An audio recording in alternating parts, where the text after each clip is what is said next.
Hey, it's Thursday night. Welcome to Tackle Shop Live.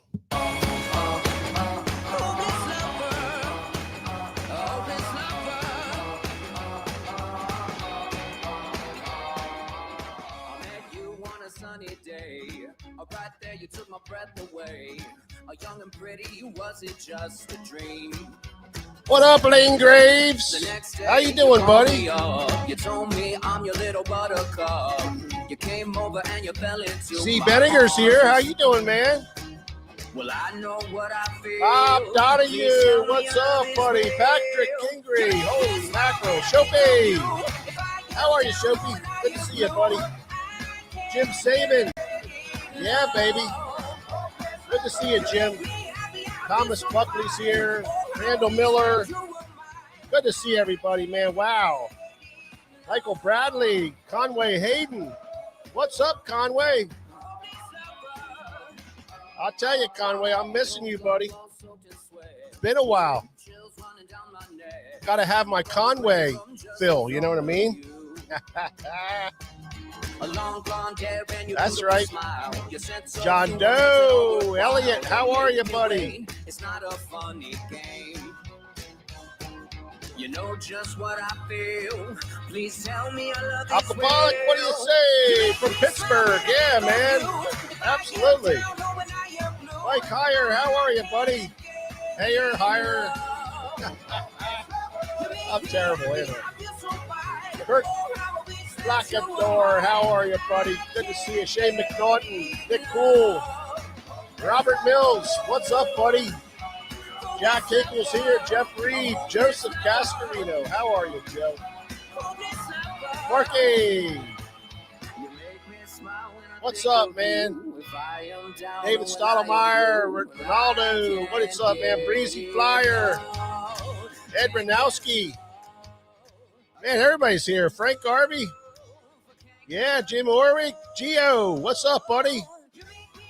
Lime Green Fishing Machine. I knew you were going to be here, buddy. Robert Pretz, how are you, buddy? Good to see you. Nathan Stoffel. Yeah, what's up, bud? Ryan Ward's here. Ray Cruz, 717's in the house. That's right, man. Man, good seeing everybody. Thanks for stopping in. Really, really good to have you guys here at Tackle Shop Live. We come at you every Thursday night at 7 o'clock. We talk tackle, we talk fishing, and we talk everything fishing. Technique, you know it. We do it all, man. Love talking about tackle and have a great tackle section for you guys tonight. My name is Mike Acord. Over here is George Acord. Behind the camera is cameraman Nick. Good to have you back, Nick. Got stuck at work last week, huh, buddy? I'm telling you, yeah, work gets in the way of everything. You know what happened now? What? You missed the invite for fishing on Sunday. Oh. See, you weren't here. You weren't here, so we couldn't put it together with you. I snoozed, I lose. Yes, Yeah. yes. So we went and fished a tournament over the weekend. You know, we do our Bubba Scale tournaments on the river. That's fun. Yeah, it was our first time out, George and I, and we had a lot going on, and you know, we're running around. Of course, don't no time to practice or no time to do anything. But George got the boat together. I got over there, and I got in the truck, and I said, "Bro, can you believe that we are going fishing?" And we were like high fiving, and I think you were this one. You went up or down? So, yeah, we were fighting and carrying on. That's mine. We were fighting and carrying on all week, working hard, you know, doing our thing. And man, we got in a truck, we were high-fiving and fisting and stuff. And it was like, I can't wait. This is awesome. We went fishing. So let me ask you something though. Yeah. So you guys are getting ready for this tournament. You did not get to pre-fish. No. You don't need to. No Yeah. practice. But Alan Pre-fishing's Iverson, overrated, hey, by the Alan way. Iverson, what'd he say about practice? Well, that was taken out of context, but he said practice. That's right, right. But here's the thing. So as you guys got prepared for this event, Yeah. fun tournament, did it go as you thought it would, or did you have to make changes? Well, we didn't know how it was going to go. And you know, it's not just a little tournament. This is bragging rights between Big deal. The studs. You I know, mean, if I could. all the studs are there, so it's like Essentially, it's a steel cage death match. we're fishing against all the studs, and it's the bragging rights tournament. Yeah, it's a couple bucks involved, but how about it, George? It's a bragging rights tournament. It's a death match. So no, we did not know how it was going to go, and we got to the river. And we launched a boat, and the water was at the ramp wasn't bad at all, and we thought, well, we're going to do our thing, and we talked a little bit about where we wanted to start, and we ran up to our starting spot, and the way those work, Nick, is, well, you fished them before. Yep. Yeah, you have a starting time, so we got there maybe 5 or 8 minutes early. And spot locked on their spot. And so we started rigging rods. We didn't have anything rigged. So we were cutting stuff off and tying stuff on and got ourselves together. And George made the first cast. And then he was sitting there and I started fishing and he threw out again and boom, catches one. And I'm like, damn, it was on a chatterbait. And we were like, oh my gosh, this is going to be an absolute friggin' beatdown. And we weighed the fish and did that thing. And then that was it. And I mean, we didn't get bit until 11:30. It was not what we expected. So we were messing with positioning of the fish, in and out and messing with some different baits, but we were power fishing. We were cranking, we were chatterbaiting, we were jerk baiting, tying on some different colors, trying to dial in, because we're dialing in and you got to do that. This is our practice. So we're like making changes, talking about it. Then it was like, well, we got to get the crankbait out. We got the crankbait out. We start chucking them around. We're not banging the bottom enough. So we went to a deeper lip, changed a couple colors, just not getting bit. Let's make a move. So we moved up a little bit, but there were so many boats out on Sunday. It was an absolute friggin' gorgeous day. It was other than the south wind, which I don't like on the river. It was an absolute gorgeous day. And we were screwing around trying to find a spot to fish. And it was like, you know what, let's just make a run. So we just made a run up and we found this area. And we went to this one area that was, there wasn't any boats. There was nobody. So we run up, we get on the bank, and the water's up, of course. So we're figuring it out and we're fishing. And George goes, I can't believe I got to do this right now. I just can't freaking believe that I got to do this. And I'm looking at him and I'm like, what the heck? And I see him digging into the Z-Man bag and that hurts, and putting a Ned rig on, and he's tying up a Ned rig. He's like, I just didn't think it was going to go like this today. And he gets this thing out and he's running the boat. So he's adjusting the boat in and out. And it was like the third or fourth cast, man. He goes, Tunk, and he tight lines on one and we land that one. And we're like, okay, well, that's good. He throws out again, like a cast later, and boom, bangs another one. I'm like, oh man, that's great. And we were weighing them. And then he throws out again and gets another one, but this one was a pretty nice one. And we land that one. And I was like, oh, well, I was born in the morning, but it wasn't this morning. So I jump down the bottom of the boat. I start tying on some stuff. I get me one of them things on there. And then I throw out and I catch a nice one. And then I throw out again. I catch a real big one, Nick, a 4-1-2. Wow. That's big. Yeah. I got to lunker for the day with that one. That had to feel good. It was great. It was a great battle. And then we fished and we just started to dial in from there, like we do, you just dial in and it turned out that the fish were out. The fish were out once we figured out where they were at. They were out a little bit. They weren't like really out, but they were out a little bit in the current. They wanted to be in that current. They weren't up in the stuff where you normally would think they would be, especially on a day where it was almost 70 degrees. George and I had a pile of clothes in the middle of the boat that was almost 4 foot tall.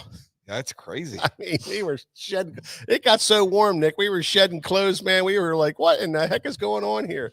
Shedding clothes, taking stuff off, man. And it was such a nice day. It's not, can't get better. No, you can't get better than that. And so anyway, we tried some other things. We went out to the middle of the river and realized that it was colder. colder and dirtier. Well, let me ask you something though. Do you think it was more about position of fish, or it was,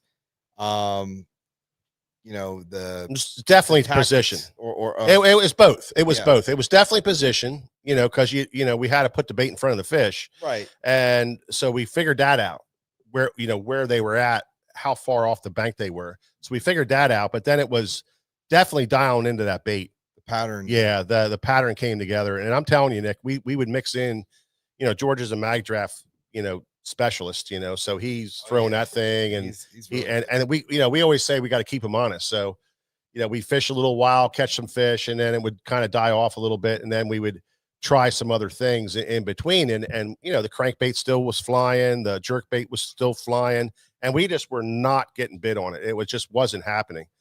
So, it's the rule of everything. It's a rule of progression. You just progress through the day and you really dial yourself in. And finally, I said to George, I caught another nice one, and I said, George, just put the mag draft down, man, the rest of the day. We needed the way those tournaments are, what everybody's catching. right. So it's kind of like we were getting pressured. We were trying to catch up. We got pretty close to the guys in front of us. And then they would catch another one and pull away from us. And So now that's a great thing. yeah. So most people will never get to experience that type of tournament. Yeah. Does it work on you? Is there pressure, or what are you thinking? Tremendous pressure. Tremendous pressure.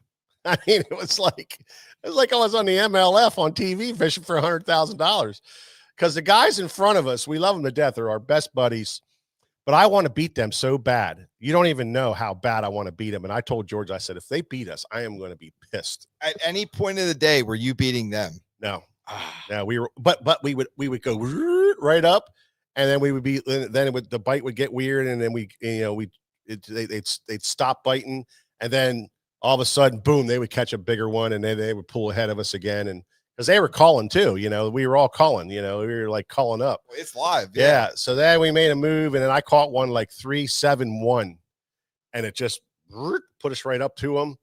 And I'm like, okay, now we just need a 3-pounder, man. We just need a 3-pounder. And I thought for sure we were going to catch a 3-pounder. We had about an hour. We had about an hour to go, and George caught one like a 2.6 or something like that. And then he caught another one that was like a 12-incher, and then he caught another one, and then it's like, what the heck, man? We can't we could not put so I got jerkbait out, and I caught another one and called out a little bit, but we couldn't catch him. What's interesting? You said you had an hour left. Yeah. How fast that hour goes when you need one more bite. I'm telling you, I mean, we looked down, and it was like, I'm like, George, we only got 15 minutes, man. Last cast. What do you want to do? You want to slide down to some place? He said, I think we're on the best part of it right here. And it was, you got to be careful when you're fishing the river. And you get these nice days, these really nice, super nice days. You're thinking to yourself that they're going to do something, and they're not. And that's where fishing, you got to be humble. You got to say to yourself, I can't force it. I'm not going to force the bite. I need to progress through all the progressions. And George was just fighting. And we both did. We fought it. And he finally said, man, I can't believe we got to do this, but we got to do this. The bite is just not happening. That's hard to do. It's hard to do. It's hard to do because the baits we were throwing were big fish baits, and that's what we thought. We honestly only wanted to get 5 bites. 5 big bites. Yeah. And the baits we were throwing were those where you get that 4-pounder, and then you get another 4-pounder. We were thinking 18 to 20 pounds, no problem, but it just never happened. And you just got to be disciplined, and you got to know that you got to let the fish tell you. Got to let the fish tell you what they want. But the thing that's impressive, Mike, about your story is by 11 o'clock, you guys are thinking, oh man, this is not good. Yeah. But you guys made a really good day out of it then. Oh, it was great. We ended up with 15 or 16 fish and had a great time fishing and got lunker for the day. So that was nice. And we were close. We were only a half a pound out of the lead. So, I mean, we were right there. They got us again. Those Cicero boys, they just get us every time. But it's fun to fish against them because they're really good. Yeah, they're hammers. They're really good there. Yeah, they're really good there. So it was fun to fish. But we'll get them. We'll get them. Trust me. We got a full year And last year we got them a couple times, but I think they have more wins on us. So we have to. But here's the other cool thing. So your guy's first trip of the year. Yeah. It sounds like all your equipment worked real well. You're good. Everything was great. I mean, George didn't have to respool any reels, which he brought the line bag. I saw the line bag laying in there. I'm like, oh yeah, we're gonna have to do reels today. Well, if there would have been a jerkbait bite, I was in trouble because the second jerkbait rod that we like to carry was in the rod locker. I couldn't find it. It was in a rod locker from last December when we were out. And I pulled it out of there, and it was. As soon as he pulled it out, I remembered what happened. It looked like the big wreck at Talladega. One of them restrictor plate deals.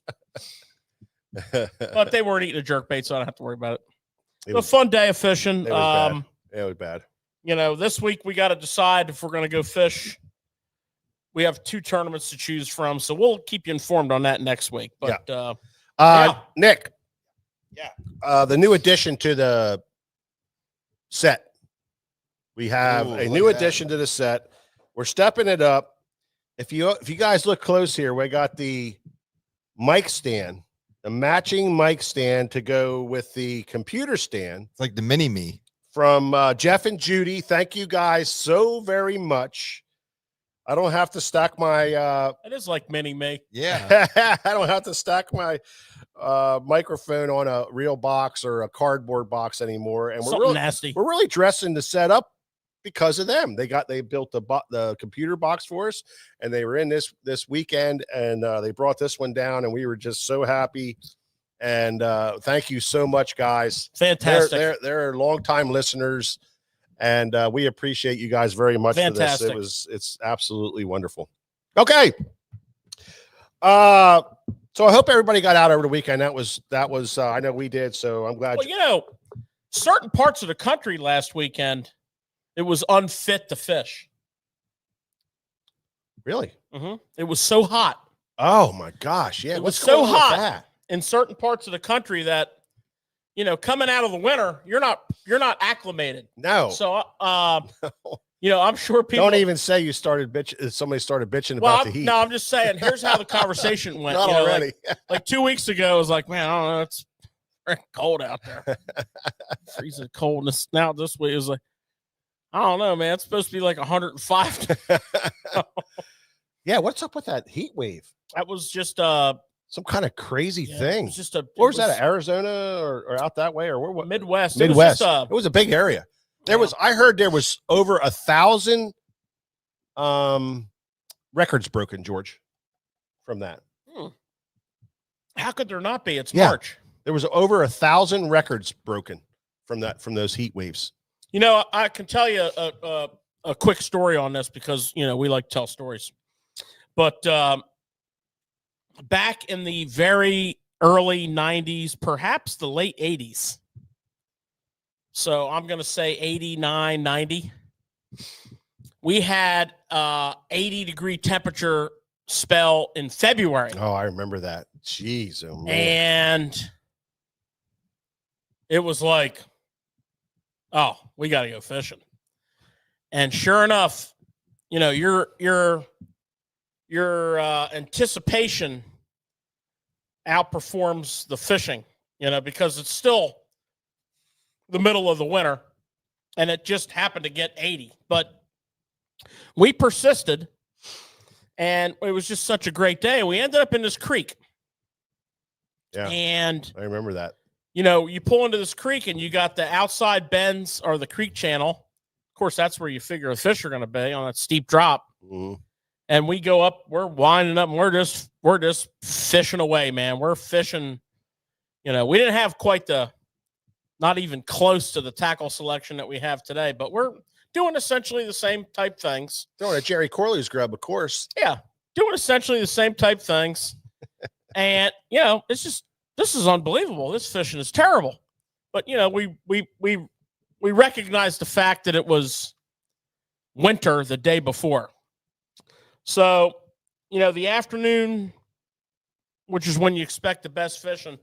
And now we're talking 40 years ago. A long time ago. And me and you remember it like it was I remember yesterday. it like it was yesterday. We get up in the back third of this creek, like Yeah. the last place you would expect these fish to be. And on the inside bends are big mud flats with the sun just beating down on them. And it's beautiful. It's 80 degrees out. Mm-hmm. And we go over on that inside bend, and me and Mike starts throwing a spinnerbait. And the most amazing beatdown occurred. Did. Um, Yeah, for a body of water that you wouldn't expect to catch us that many and that size of fish, it was great. I mean, they were above average size. It was great. And above average numbers. And Yeah. you know, that stuck with us Yeah. all those years because It was so early in the year. you know, So early in the there's year. been numerous times since then that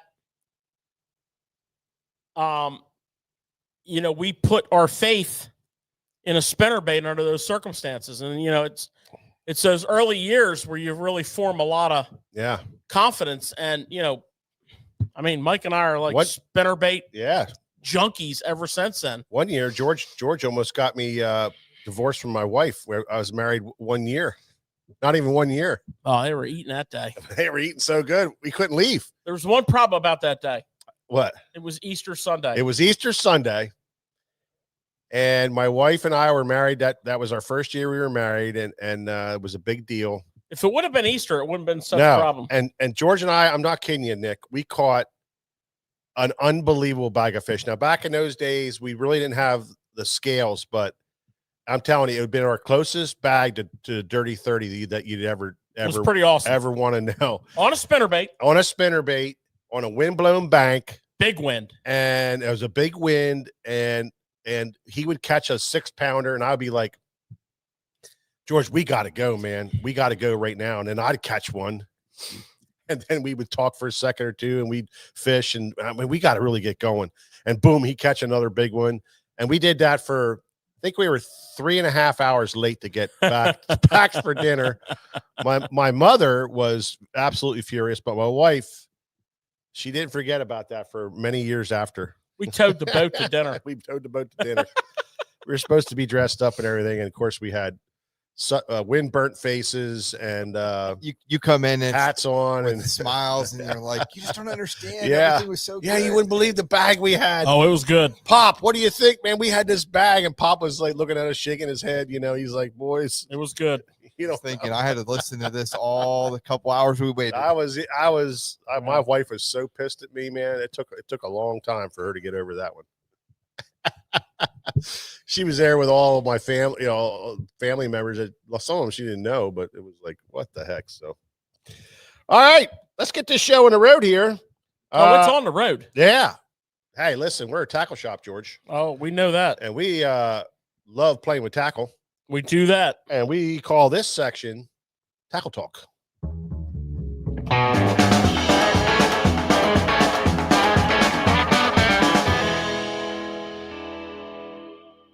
Man, I'll tell you what, I love tackle talk. I love talking about tackle and messing with tackle. Every time something new comes through the door, I just get so antsy. What do you got for us, George? What's hot in the world of tackle? What's happening? Where are we at today? Well, I'll tell you, the first thing I got for you, you know, it's prime time jerkbait season. I don't care where you are in the country. It is prime time jerkbait fishing. You know, you got your pre-spawn, you got your spawn. It just doesn't get any better than that. Perhaps in the fall. Yeah. Is the only time it gets better. But, you know, the jerkbait guys with forward-facing sonar has become as year-round as a spinnerbait. I mean, let's face it. I don't know how you guys are rigged up. Well, I know how you're rigged up because we fish together all the time. I don't know how cameraman Nick's rigged up, but I know when I commit to the scope, I have 2 jerkbait rods on my front deck. I have a standard and I have a +1. I'm with you 100% because, you know, like you said, with the scope, you can see where they're at. you can see the depth that you want to be at. And to go even a little bit further, now you can even go a little bit deeper than the +1 if you want to go that route. Because what I found in the cold water, that deeper actually works pretty good. Yeah. So yeah, I I'm with you. one of the things that I like to do, and Mike and I learned this many moons before scope, is I actually like a jerkbait that sinks a little bit. It's great. And it's really good on scope because you can pop that thing along and get it over top of those fish and kill it and just let it sink. Or if they're deeper than your jerkbait can run, you can just let it sink down. Right. We had an incident years ago that we learned a valuable lesson about jerkbaits. You know, that jerkbait that you have that takes on a little bit of water and sinks, don't throw it away. Don't throw it away. There's a time and a place. But you know, it happens at this shop all the time, guys. We get into, you know, February, March, or we get into October, November, and a lot of people are shopping for a jerkbait rod. And we carry, consequently, a lot of jerkbait rods. I mean, every manufacturer that we deal with, 1, 2, 3, 4. I mean, some manufacturers we carry 6 different models of jerkbait rod. But the one I want to show you today, this is like going to Tiffany's. A Meekum auto auction and seeing that 79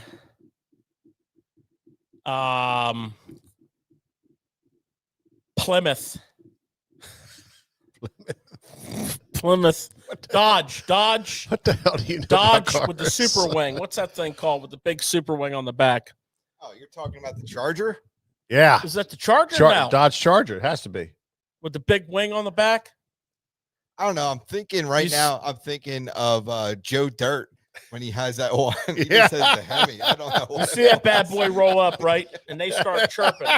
Joe Dirt's ride. That was the greatest ride ever. Big fan on the back. Super B. Here we go. Super Bird. Roadrunner. Yeah. Yeah. Roadrunner. There you go. Well, I got one for you. Next up on the block. Look at this. Jerk baiting. I mean, this is a beautiful. Look at that blacked out. Look at that thing all blacked out, Nick. Tell me that ain't cool, man. That's your Shimano Metanium. Okay. And the reason I went with the Metanium is because this rod is so light. This is your brand new Zodius B, which we've been talking about a little bit on each show because these Zodiuses are coming in like they're being smuggled out of Cuba. They're bringing them in like 2 or 3 models at a time. Mm-hmm. And it's probably going to take 6 or 8 months to get the whole lineup in here. Oh, yeah. These are like Cuban refugees right here. But look at this bad boy right here. We have the 610 medium Zodius B. That is a great jerkbait rod. Perfect jerk. It's the perfect. And let me explain something to you guys. Yeah. It goes even farther than this. This is a moderate fast taper. Oh. Get on that tip. I want you guys to see the taper on this rod. That is a moderate fast taper. Okay. That is the perfect hard bait taper. I mean, you could throw your jerkbait on this thing and live a long and happy life. Then you could get on a wicked pop R bite. And you could put your pop R on here and roll cast it into them little tiny pockets and spots under them docks and around those walkways and in those treetops and on those grass lines. with the same exact rod. Perfectly set up for that. Now, I would recommend a 7 reel for that, or even the 8 ratio. 7 or 8 ratio. I'd go with a 7. Beautiful rod, man. Super light, CI4 reel seat, carbon CI4 reel seat, perfectly machined so that it fits tight on the blank. This reel seat, there's no spacers in between there. Monocoque handle. This amplifies. This is a carbon monocoque handle. It amplifies. You feel more. Really unique new hook keeper. Although I have had one report on the hook keeper that wasn't as glowing as I would have thought. But it's a closed hook keeper, so when you go to pop a snag for your lines not get caught in it. But it's a little funky. It's kind of like, it looks like something that would be found on like a Romulan warship or something. I knew that was coming. But anyways, that's your rod and reel tees for the night. Now your Zodius 610 medium, moderate fast taper is $259.99. And we got a bundle of them. So get up on that website, jump in your 79 Super B with the big wing, put some heat in that Hemi. Get on the internet. We are not car guys. I was going to say a 300 ZX. Oh, I knew it was a super 1982 300 ZX. If you have to, for God's sakes. If you have to, for God's sakes, take public transportation. Whatever you got to do. You can hitchhike. You can. Hey, I'll tell you one that's new. Wasn't even thought of when the Super B was made. Uber. Get you an Uber. No. Hey, you got a bus pass? I got one. Hey, ride the bus. I had a whatever you got to do to get here to get one of these. I had a 1972 Oldsmobile Cutlass with a 350 rocket in it. Yeah, there you go. Get the Cutlass Didn't out. mean nothing, Nick. Didn't mean anything at all. I bought it for $600, but it reminded me of that rod and reel. That's how great I love that thing. Well, it was so great. This right here is a bad boy. That is a bad bone That's to a the bad bone. boy. Now, if you're looking to don't break any. We have regulations on the roads around here. Don't keep her down. Don't be Sammy Hagar. I can't drive 55. Yeah, look, Brett's is coming in with a Coronet 440. 440. The hell's that? Hot. Coronet 469 Dodge Coronet 440. Coronet. The hell is that? All motor. All motor. All right, guys, check them out. Zodius B. Randall Miller. You will be very happy to know that they have a couple of BFS rods. Now, Randall, I don't know if you realize this, but the old Zodius A had a BFS rod, but the new B has 2 BFS rods. One of them is an ultralight, if you like to trout fish. But at any rate, they're coming in dribs and drabs. And you know what?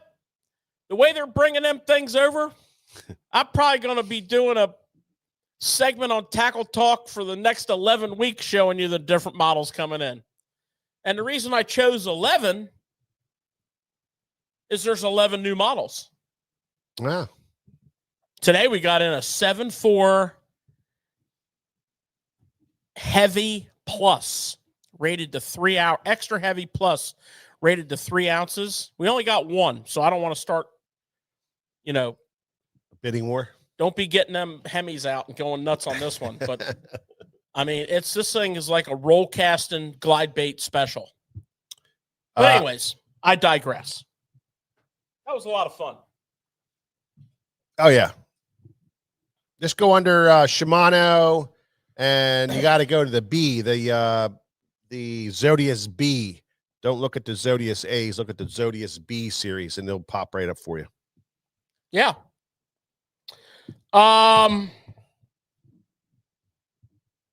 So that's your first item today on Tackle Talk. That rod's rated 1/4 to 3/4, so you can literally throw from a junior or a pointer 78 size bait to a LBO. Yeah, like a 3/4 ounce, like a 5-inch jerkbait. Yeah. A 130 Jackal, 128 LBO, Yeah. Magnum 110, whatever they call that thing. Yeah. The big badass 110. You can throw a Kanata on that bad boy. Yeah, I'm just curious. If anybody is a longtime Zodius friend or fan, I'm sorry. Have you checked them out? What do you think of them? Is there any of the new models that caught your mind? We have a beautiful chart on our website with all the specs for each model of rod. And check them out. And if you're interested in a chat or something, put a comment down. Yeah. Next week, I'm bringing you 2 more revolutionary jerkbait / other purpose rods. I mean, they're just revolutionary. They're from Loomis IMX, the new IMX Pro. They're also coming across the ocean in groups of this, like Noah's Ark, the way they're shipping the IMXs. 2 at a time. Yeah. 2 by 2. But they're coming. All right. Enough of this frivolity. You boys get your game faces on. Tonight we're going to talk about after this segment here, we're going to talk about down and dirty spring bassing. I get inspired by the tournaments I watch, and the elites are on the 10 tom, and I am inspired. I had people in here today saying they're watching it on the TV and going, "Oh my God, all they're catching's 1.5 to 2 pounders." Well, that's not true, but if you catch a river 2-pounder, a river 2-pounder is like a lake 4. Like a river 2-pounder, if you could do like the equivalent of like, I don't know what you would do, but some kind of fighting ring, and you threw a 2-pounder in with a 4-pounder, the 4-pounder's in big trouble. Mm-hmm. I mean, he wouldn't even be allowed in like MMA. There's no smallies on that river, though, is there? No. There was no, but they're all badass large. Oh yeah, spots. There's spots on there. Yeah, there's spots. Oh, is there? But you're not going to be weighing too many of them. No, I didn't know. But I was inspired by that type of fish and that riverine, dirty water. Yeah. And we're going to talk. We're going to do a round robin between. This is going to be fun. Don't tune out. Tune in. Call your friends. Call your mom. Call your dad. Tell them to get on. Yeah. We're going to do a down and dirty spring bass, and I've got 6 of my top. What I feel are not mine, but what I feel are the top producing down and dirty spring tactics, and it's really more like 8. I just use 6 numbers to make it look smaller. And I'm going to go round with my boys here, and we're going to give you some of our personal insight into them. We might get into the sticks on this. We might get into rigging. I know I'm going to really get into the sticks in this, but I don't want to give too much away right now. You're going to want to pop some popcorn after this tackle talk's over. All right. Next up on the tackle talk, it's not new, but it's been out of stock for so long that it feels like it's new. And it's one of the coolest glide baits that we have fished. As a matter of fact, Nick and I got some amazing footage of it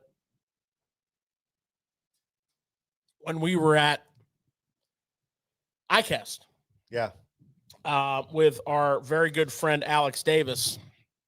He was throwing this bait on a one of Shimano's outlier glide bait rods, kind of putting the whole thing together, the rod, the reel, showing us the bait. And they've been out of stock for a long time. Apparently they're hand carved plastic or something. I don't know, for as long as it takes to get them. But I want to show you something cool.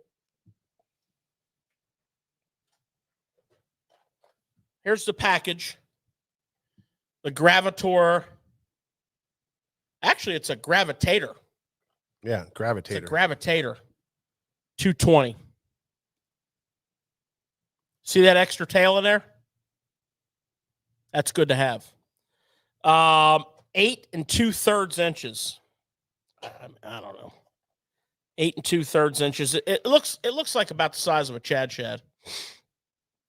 3 3/8 ounces. So it's it's maybe a tiny bit bigger than a Chad Shad if you're used to that. But we have some very, very cool features here. So this is the orange backbone. Orange backbone. And this is going to be kind of tricky, but they use what they call an action modifying insert. And if you look right here, you see that little piece in there.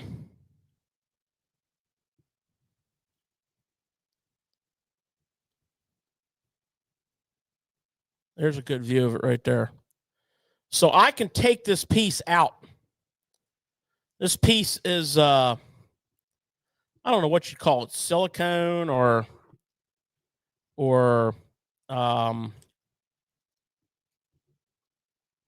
yeah, like feels like silicone almost.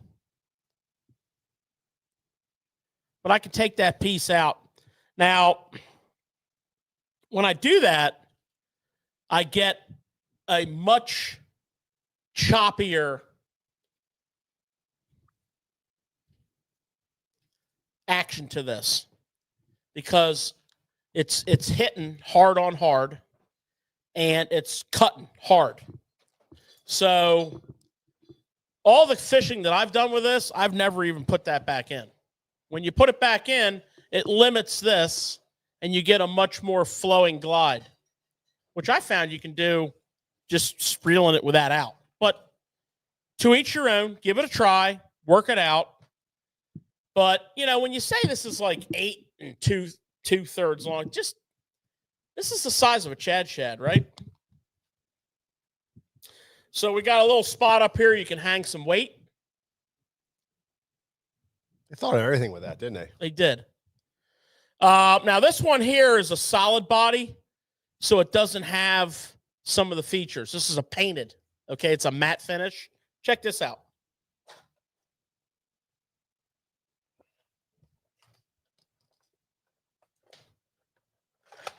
Oh, and by the way, they eat this thing.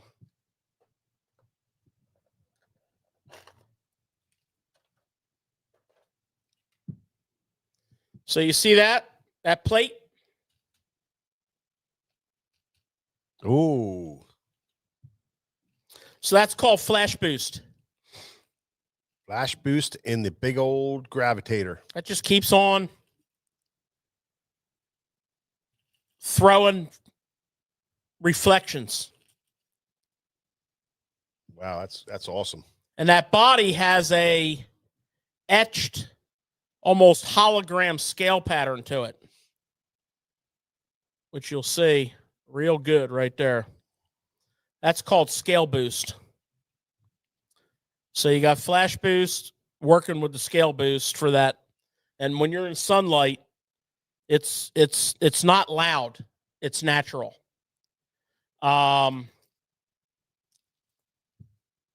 This also has what's called Arma Boost. And we went over this a couple weeks ago. Let me see my notes here.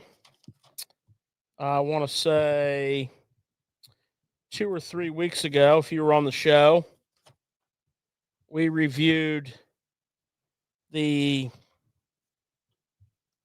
slow sink version.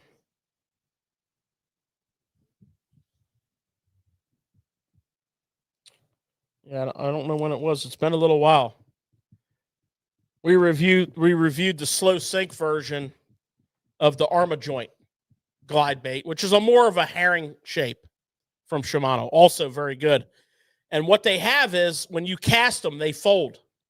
They have here's what happens when you cast it. That action pulls it apart. See that? That cast pulls it apart and it folds. So you get a very Doesn't tumble. streamlined, accurate cast. And then there's a magnet in there that pulls it back together. So this is a very sophisticated line of baits, premium quality round bend trebles. Out of the box, we're big Gravitator fans. We brought this to you a couple years ago, but they've been non-existent for so long. They're new again. And they're one of our more favored glide baits. Yeah. George, 2 questions. One is, what's the weight on that bait? 3 3/8. Okay. So you can throw it on. So that's what it's leading to me to. So I know one of your number one questions you guys get asked all the time is what rod? Yeah, you don't need one of those big honking double, triple X heavy tennis shoe chucking rods. Your standard. Most guys are going to be comfortable. Most anglers are going to be comfortable entering the swim bait world from, I'm going to say, somewhere in the 7.6 to 7.11 range. And what I'm going to say is generally rated as a heavy, depending on the manufacturer. And if you look at those rods, they're going to be rated for like 5 or 6 ounces. And you're going to be like, well, I'm not throwing anything that big. No, you're not, but it doesn't hurt you to have that. I mean, here's the reason they rate them like that. Those ratings, first of all, they're not exact.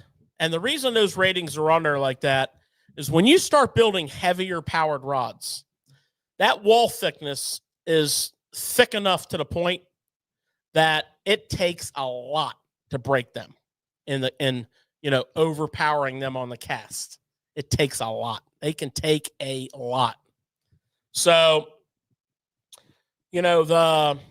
everybody has their own favorites. I mean, you could buy the 7.8 SLX glide bait rod for $110 and throw that bait and live a long and happy life. I throw mine on a 8-foot X Pride double X heavy. That new Zodius I told you about today, that's 7.4 extra heavy plus all day long. If you like that outlier, they have a 7.9 heavy all day long. It's on and on and on. Daiwa has them from $99 on up. It's on and on and on. St. Croix has, beautiful swim bait rods in the black bass, in the Victory. Yep. It's on and on and on. But it's not an outlandish bait. That's a bait that you can throw anywhere you want to get into glide bait fishing, or even if you're into it, and they're gonna eat that bait. So check it out. Gravitator, $49.99. Not hateful. No, that's a great price. Not hateful. Yeah. For all that technology, that's a lot of technology for that price. That's fantastic. It's kind of a cool bait. Yeah. Uh-oh. Let me get my model here. So it's getting hot, hopefully, and we're reloading on a bunch of our favorite sun shirts from AFCO. And I want to, I spent like hours and hours last week merchandising AFCO sun shirts. I mean, it's a job. And I redid all my racks, and I got in all kinds of new colors and everything. And I got another batch coming like in 2 weeks. But this is the Jason Christie, which this thing's great. When the Jason Christie sun shirt first came out, we did not sell them. we were like, I don't know, man, that price point and all those zippers and everything. That was the biggest mistake ever in the history of, since Ralph Lauren came around with his clothing line. Check this out. You can zip up your whole neck up to here for sun protection. Or if you want it more comfortable, zip it down. You got a pocket. You can put a pack of Senkos in there. And, of course, you got, the SPF 50 rating. You got the thumb loops. $59, people. Got all kinds of cool colors here. Got the Jason Christie logo. You got all kinds of cool colors. I recommend them. They are, for $59, they are a primo solar shirt at a modest price. And that zipper is not just like gimmicky. That's legit. So I got to thinking while I was putting all these shirts out, I thought, well, I'm going to show some of those new colors and show and break that shirt down. I always have a couple extra minutes. So that's going to be it for tonight, guys, on the Tackle Talk. Well, let me show you one more thing. It seems to be drawing a bit of interest around the land. This is a Skinny Bear Shake 'em Up. Now, if you watched last week, we showed you 5 different ways to rig we call these Koikies now. These are now called Koikies. All of these are Koikies. This is a Koiki, although he likes to call them Shake 'em Ups. So, these are coming from across the big pond, and everybody and their brothers jumping on this revolution because they're hot. They catch fish. But this is your Shake 'em Up, and we have found these to be exceptional.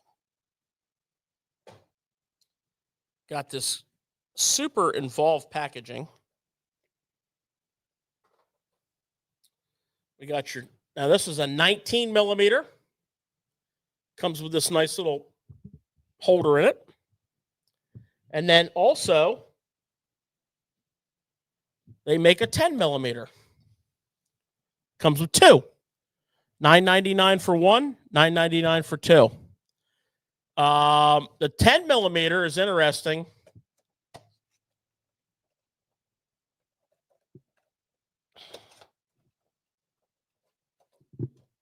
Check this out.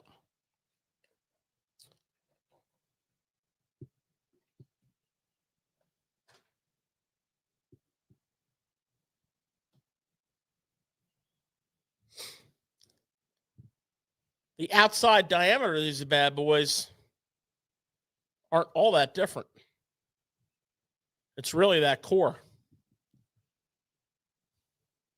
You can run a little bit of a smaller hook here. Not that matters. So we don't have all the colors, and our next shipment from Skinny Bear is a month out. But we do have both sizes in several colors. This color is called Scopernog. And of course, this is black blue. And so far, we found the color doesn't matter that much. We have questions on the type of plastic. It's called TPE. It's essentially what Z-Man makes their baits out of, Elastec. Long life plastic. All kinds of colors. But yes, it stretches without breaking. This is shad smoke.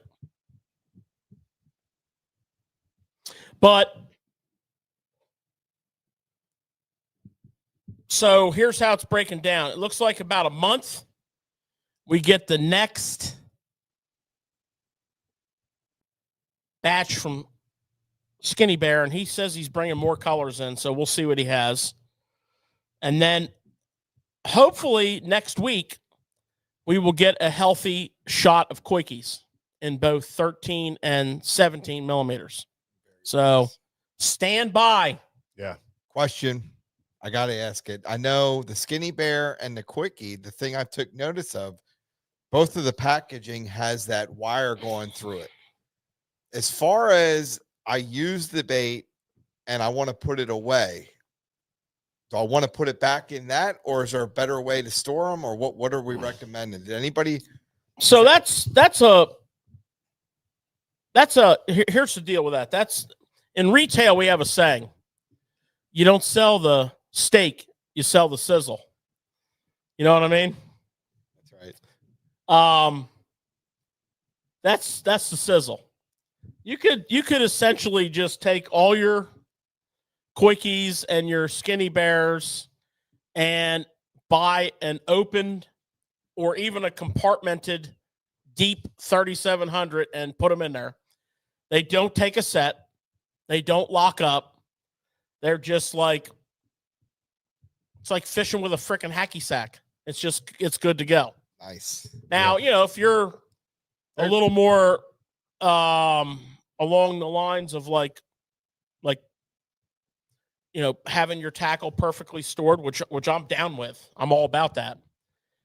You can put them back on the wire. It's very easy to do. The problem is when you rig these, okay, keep in mind when you rig these, quite often you're going to be rigging them with a nail insert weight that is going to go into that little hole that's molded in there. And you can push that through. I mean, you can't pull some of them, you can't pull back through because they have spikes on them, but you can push them through. It's not going to hurt the bait. If you want to change weight, for example, you just take your next nail and use it to push your first nail through.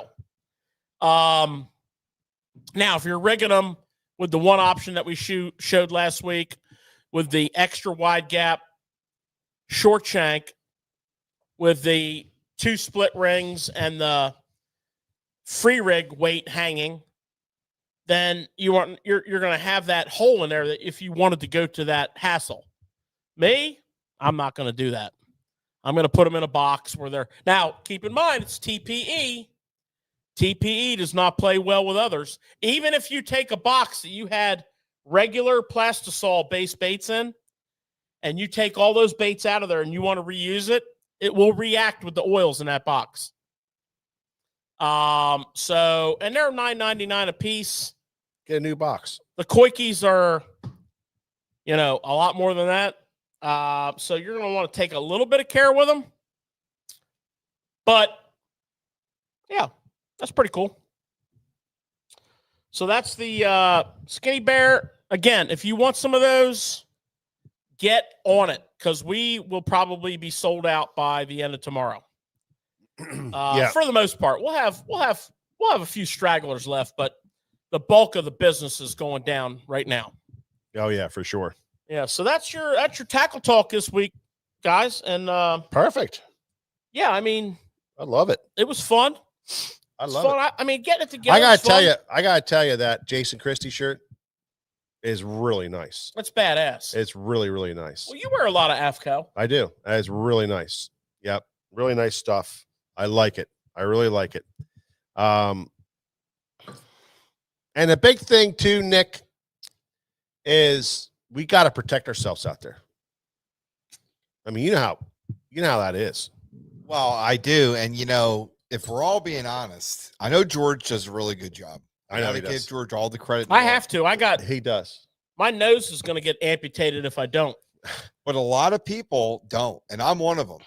So if you have protective gear like that, yeah, it goes a long way. We were going fishing on Sunday, and one of the guys that was fishing with us, Corbin, everybody knows Corbin.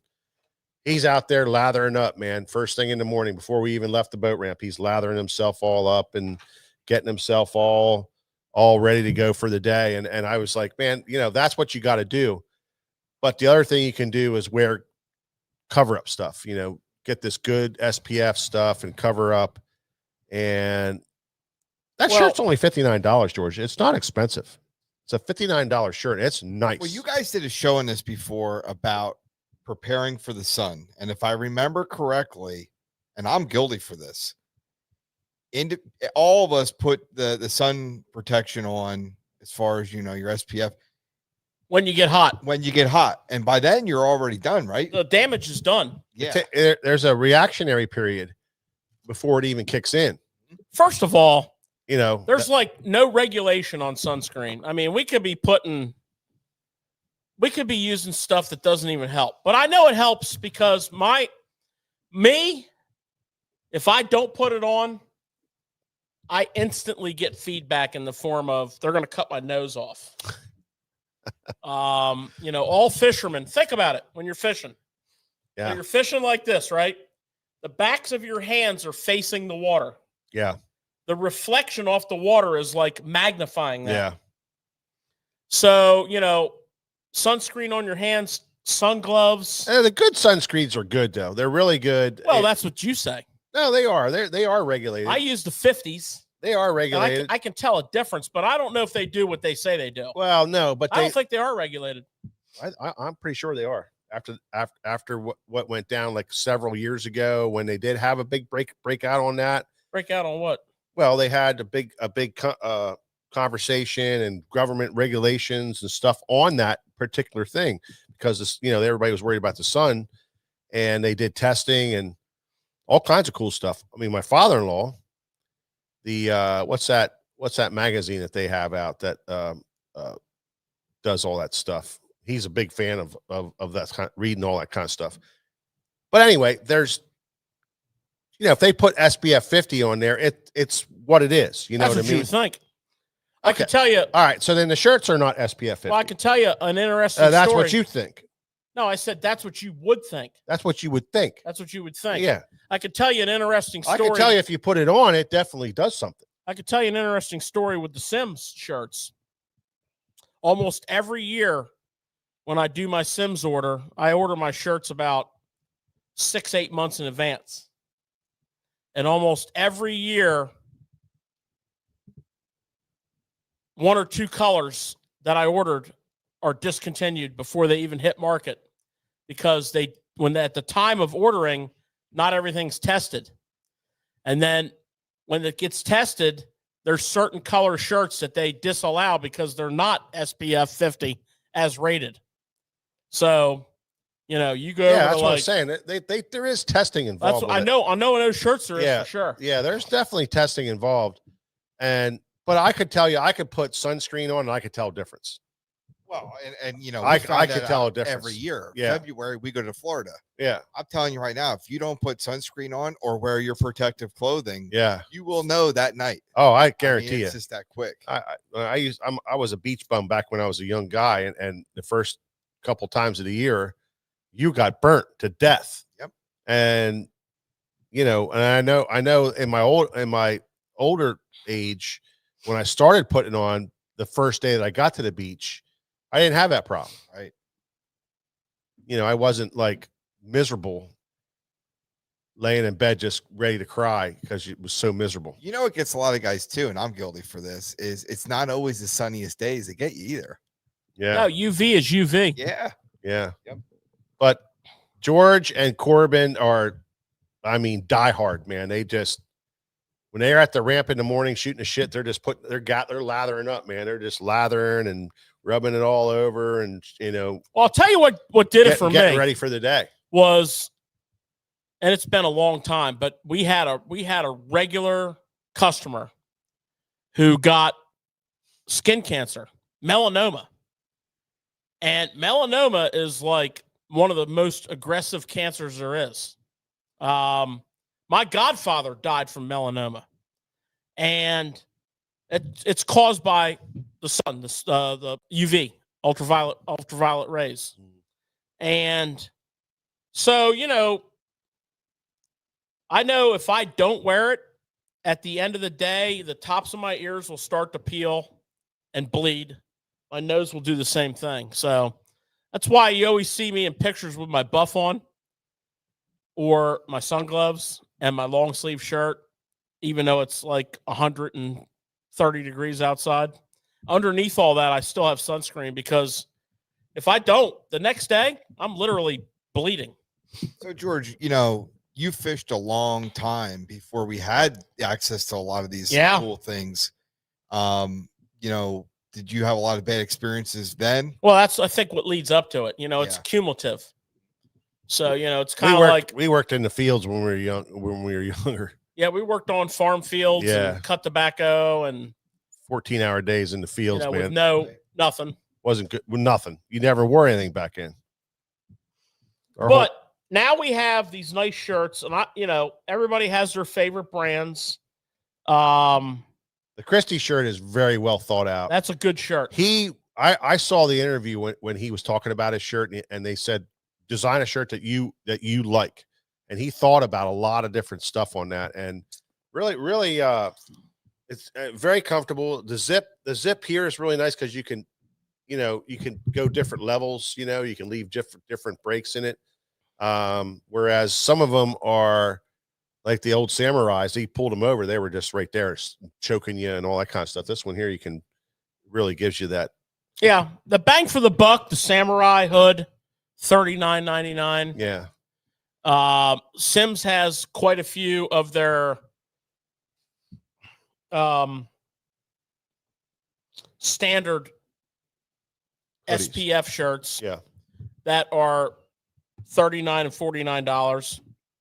And I think the one of the most sophisticated, most user-friendly shirts is the Christie, and an overlooked shirt that has an excellent hood and face shield in it is the Striker. But it doesn't matter. Whatever one you choose. Yeah, they're all good. Just wear it. Yep. And if you don't like wearing those, that's cool. Just put a lot of sunscreen on. Yep. You know, you don't have to have a sun shirt to go fishing. You can wear, an old school cotton t-shirt like we used to back in the day, but put sunscreen on your arms, your hands, your neck, your face, and maybe wear a buff and sun gloves on top of that. You'll be fine. Oh, don't forget your tops of your feet if you wear Evers or flips. Them suckers burn. Good luck. All right, fellas. I'll tell you what I like to do here. I'm really looking forward to this next piece. Well, and I don't want to make it like crazy. Yeah. But, I want to transition. I know we have a few things to do here. We have some giveaways to do, and we have Rig of the Week. Yeah. But I want to start thinking about transitioning into down and dirty spring bassing. I'm gonna kind of go do a little round robin with you guys. Really looking forward to it. Kind of excited, actually. Yeah, But I think before we jump into that, we should take care of some housekeeping. Yeah, let's get this taken care A of. bit of housekeeping, Hey. and I got a wild card for you too in that department. Well, we do a great segment every week called Rig of the Week. Everybody's grown to love it and learn a new rig, learn a new way of rigging something, bringing back some old school stuff. We've been through the gamut all the way through. And Rig of the Week is brought to you by Nomad Designs, makers of great baits, crankbaits, hard baits, and of course our GDP, our jig. Hey, hi from Portugal. Good to see you, buddy. And so we appreciate them. And what they're doing is they're giving away a $25 gift card for the winner. Whoever puts on their Facebook and YouTube. Nick, what do you got to do to get a chance to win this gift card to Susquehanna Fishing Tackle? Right. It's real easy. So in this post that you're watching right now, you're going to like, and you're going to put a comment down below that's going to tag Nomad Design. So if you look down the comments right now, you can see people tagging Nomad Design Freshwater. Yep. So you're going to like and tag, and then you're going to share this post. And when you do that, that's going to get you an entry into the giveaway. Yep. And they're great people. They make great tackle. And we have just been loving those guys. I mean, they've been very supportive of SFT and make great stuff. and then now they have the Bass Ops, the live op plastics for bass fishing and forward facing sonar with the balancing weights in it, which is really cool. And we carry a full line of those also. But the Wee Bit jig from Greg DePalma and all the other stuff is available on sfttackle.com. Make sure you go on there, check out the Nomad Design stuff, and try it out. I'm telling you, you're gonna like it. It's quality stuff, and we have a great selection of it that you can do with. Okay, Who won? so last week the winner of the $25 gift card is the winner is Joe Hepp. Joe Hepp. Outstanding. Congratulations, buddy. The winner of the $25 Nomad Outstanding. Designs SFT Tackle Susquehanna Fishing Tackle gift card. Joe, get a hold of us, or we will get a hold of you. One way or the other, we'll get you the $25 gift card. Congratulations, buddy. George, what do you got for Rig of the Week? Well, before we jump into that, did I tell you about Rapala? No. So Rapala is like, sent this box of stuff. We got, and look at all this stuff. We got PXR jerkbaits. We got stickers. We got DTs, the new 12s. I mean, this ain't no joke. We got the new snares. Oh, man, what a box. We got old school chug bugs. We got a bunch of Crush City down in here. We got, hedgehogs. More snares. Man, what do you got to do to win that? Well, here's what we're going to do. So this contest is going to run for 2 weeks. There's a lot of stuff in there. Oh, yeah. A lot of stuff. I mean, there's $100 worth of stuff in there. Plus that sticker. $100. Or more. $100. I don't know. I'm asking you. Give me a break. There's $200 worth of stuff in there. Oh, wow. Here's the deal. If you come in the shop and purchase 3 Rapala or Storm or VMC or Suffix items, combined, mix, match, whatever, or buy online and purchase 3, mix and match. Every time we pull an order, we'll say, oh, this guy's got 3, and we'll write you down. You come in the shop, you buy 3, we'll write you down on our clipboard. And at the end of 2 weeks, so not next week's show, but the following week's show, we're going to take all those people that qualified. We're going to draw. You're going to get that box. This is courtesy of Sweet. Rapala, Crush City, Storm, VMC, and Suffix. They're big-time partners with SFT. If you remember correctly, they sponsor our SFT Classic Kayak Tournament. Everybody got a 13 rod last year, courtesy of them. Mm-hmm. So they're another big partner with us. We are, we're friends of the people. We know the people very well. And we're bringing this to you courtesy of our amazing Rapala rep, who is a hell of a kayak tournament angler also, Charles Dockery. Does a mean Trump impersonation as well. So Cool. we're going to start that right now.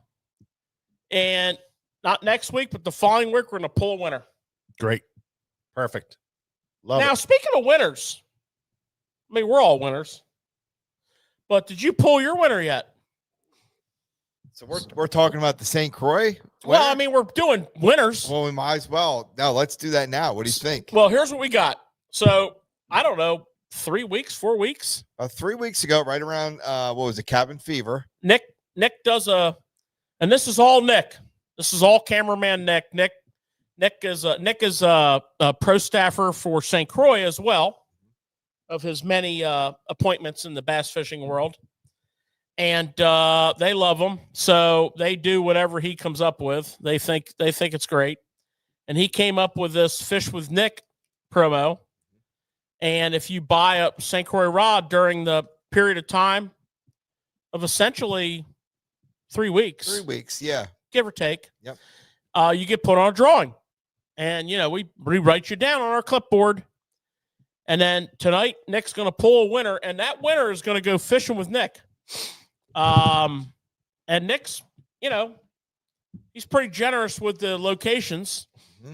And also, not only that, yeah, and I was going to say, not only that, they also get a rod and reel. Yeah, tell us about that rod and reel. So, whoever wins, you're going to get to select whether you want a spinning combination or a casting combination.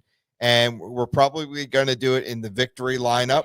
Yeah, that's where you want to be, right? Of spinning or casting. And then you're also going to get a 7 reel to go with it. So not only are you going to get that, you're going to get a fishing spinning or casting. Spinning or casting. Nice combo. Yeah, we're just straight freaking pimping the whole industry out on this show. Yeah, here we are. And we are straight pimping. We're pulling from the GDP hat. So, well, yeah, we're representing GDP. We're representing. Oh, we got the new GDP collection in 3 different lids. All right, Nick. Here we go. You're going to pull. Good luck, everybody. Everybody's in the hat. Dig deep in that hat now. Stir them up. I got one. And the winner of St. Croix package is. Looks like it says Dave Kovac. Dave Kovac. There's no way. Oh my gosh, Dave him? Kovac. No, Yes, let it me is. see that. It is Dave Kovac. Because I told people when they signed up, if we can't read your name, that's Dave Kovac. Hit the road, That's Jack. absolutely Dave Kovac. It looks like Ave Kovac. Is that perhaps Dave's uncle? Well, Dave Kovac, you're the winner. Looks like Ave. And you're the winner of the big trip and the fishing rod and reel. Yep. We'll reach out and get a hold of you, Dave. That's right. Congratulations. Congratulations. He bought Thank multiple rods that day. Thank you so much, Nick. Thank you so much, Nick, for doing that every Yeah, year. it's good stuff, That's a Nick. lot of fun. That's a lot of fun. And thank you, everybody that supports it. I think it's great, and I look forward to the fishing trip. Henry Churchill came up with the moniker "On the Water with Wink." There you go. Well, I tell you, it does kind of flow. There was a lot of entries. There was a lot of entries in there. There was. It was I mean, it's really impressive how many entries were in there. There's a lot of St. Croix lovers in this world. Okay, George. What is the rig of the week? Oh, well, don't hate the player, hate the game. Okay. So I'm gonna go with some old school stuff here. And I've heard from some people that they don't actually like some of the old school stuff I do. And I apologize for that. So I'm going to take a pause here and give you a minute to change your channel. Because I don't want to offend you. Okay. But I wouldn't, because I have something pretty cool here. So essentially, one of the most overlooked baits in the fishing world is the tube. And it's relevant. It's relevant. It's also deadly. Cold water. Yeah. Current. We talked about flipping during the spawn. The blue tail. Yeah. I mean, the black and red. I mean, did you ever hear of Denny Brower? He might have won a Bassmasters Classic on that. Flipping a tube, okay? Skipping a tube. Nothing skips better. Open water. Have you ever heard of like Lake Erie, Lake Ontario, the Thousand Islands back in the day? Stroking a tube. You ever hear of Mark Zona? Stroking a tube. Reaction bites. Well, guess what? I'm going to show you, and this is great in current situations, tail races, free-flowing rivers, releases from dams, pulling through a dam, smallmouth, largemouth. I'm going to show you a tremendous way to rig 2 different tubes. On one hand, one extreme, we have the llama tube. Okay. Now, the llama tube has its own jig head, right? but it's open hook. What I'm going to show you is weedless, and not just any old weedless, but the best possible weedless heads to fish tubes on. And this is big. All the ways up to this size tube, a 4-inch tube, 1.5-inch tube, 4-inch tube. Okay, so the little llama tube is tricky. So I'm looking around, right? And I say to myself, how am I going to do this? So I'm like, you know what? I'm going to take a TRD head.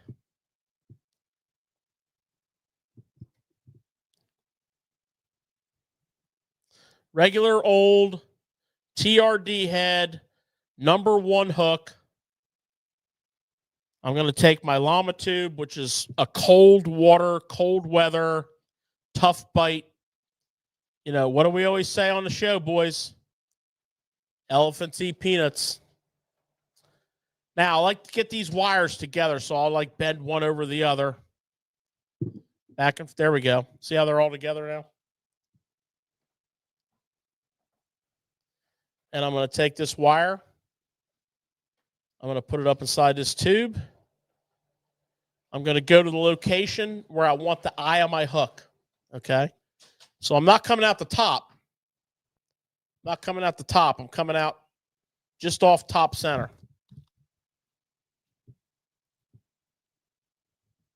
See the wire? And now I'm going to carefully work my jig head up in there so I don't pull. You don't want to pull the legs up inside the tube like that's happening there.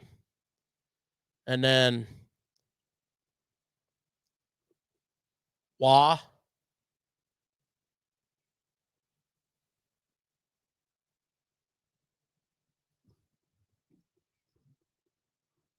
La.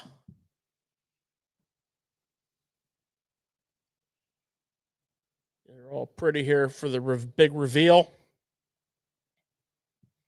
The weedless llama tube rigged on a weedless Z-Man Ned head. A 10th or 6 will be all you need in this. And I got to tell you, this is deadly. Now, let's get into some bigger game. So I'm going to say 2.5. I don't know if I have a 2.5 laying around here, but 2.5, 3.5, 4. I'm going to use the SFT weedless tube head.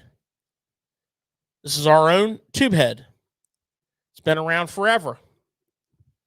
Got my wire. Same concept.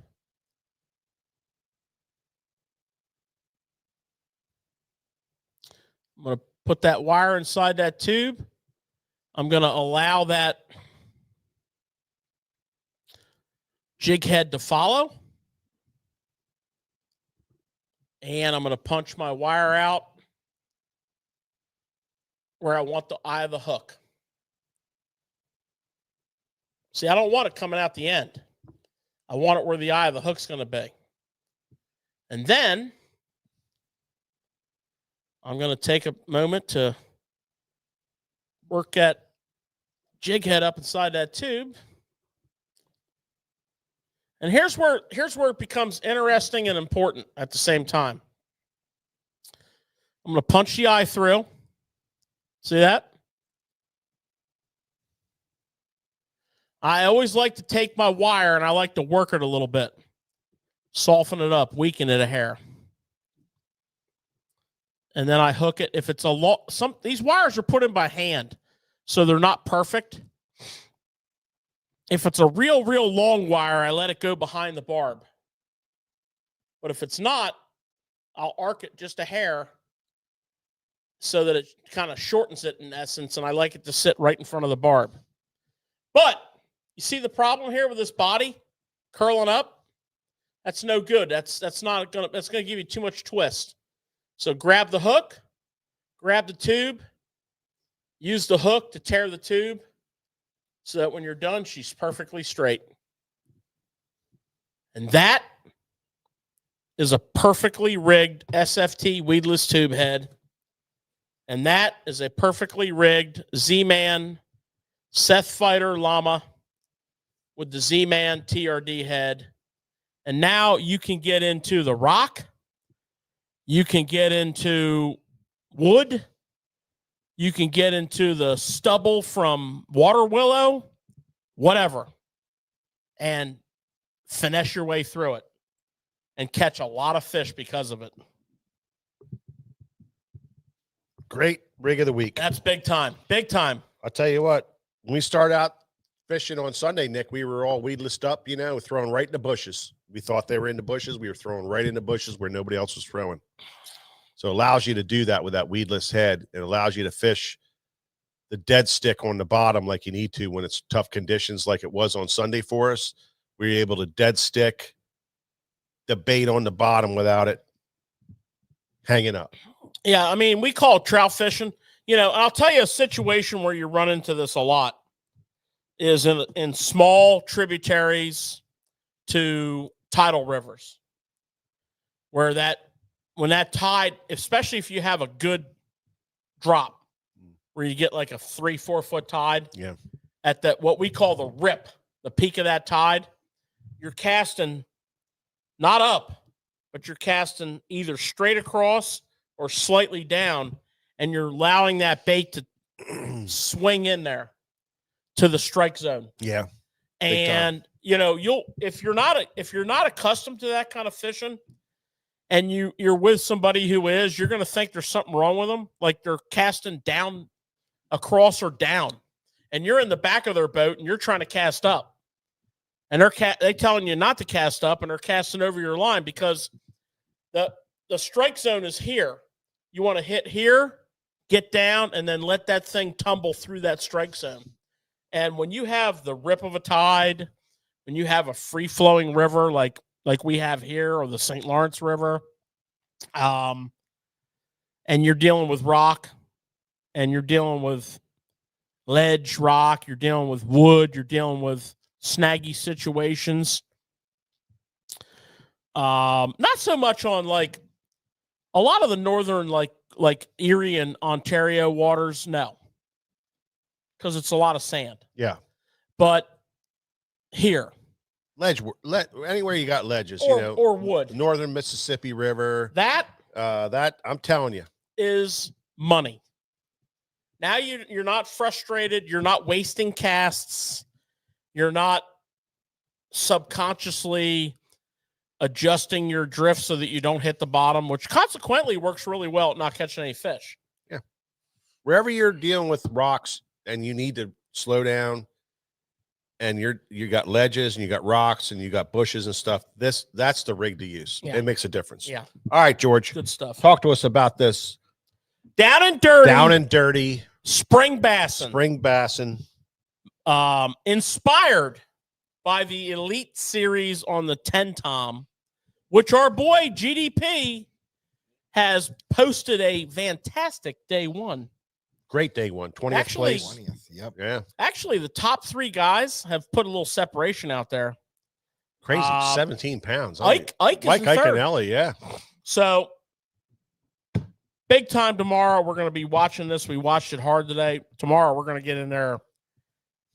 We're not going to even work. We're just going to watch it. But George, with this, what'd you call it? Tom Bigby. The 10 Tom. Is this a title? No. River. It's a river. Okay. Yep. Straight up river. So what you got here is you've got what originated as a series of like oxbow lakes and small lakes, smaller lakes. But the Army Corps of Engineers is like, well, if we channelize this, it's essentially a massive shortcut to get barge traffic from here to here. So there's a series of 10 lock and dams with rises of as much as 25 feet because it's a pretty steep pitch. And, we just went in there and built this sucker. So you basically got, if you're a river rat, you've got a big chunk of heaven. The thing that really pissed me off about it was because Mike and I started studying the maps to get a feel for the lay of the land, different lakes, and because you can run. Oh, yeah. I mean, if you're on them in Bay Springs Lake, you might only get to fish for an hour and a half, but you can roll. Yeah. But you got to hit all them locks right. Yeah. But Locks run quick. we started studying this, right? Yeah. And the more we looked at it, the more we're like, man, this is like our favorite spot on earth, because we love those grinder tournament, river flipping, frogging, pitching. And I said, well, why don't we talk about down and dirty spring bassing, right? I don't know about you guys, but if I was going to go this weekend and fish my local water, the Chesapeake Bay, and I was going to launch my boat, I mean, laying up on my deck, I'm going to be pitching some creature. Now, for me, I'm all about brush hog style baits and beaver style baits. I'm a brush hog guy. Massive levels of confidence in pitching a brush hog. And I didn't see anybody pitching a brush hog today. And if those guys are watching, they're going to need to change some tackle up. And then I'm in love with this new Rage Hog from Strike King. So I can't wait to try that. But it's neither here nor there. Brush hog, Rage Hog, baby brush hog, 4-inch Rage Hog.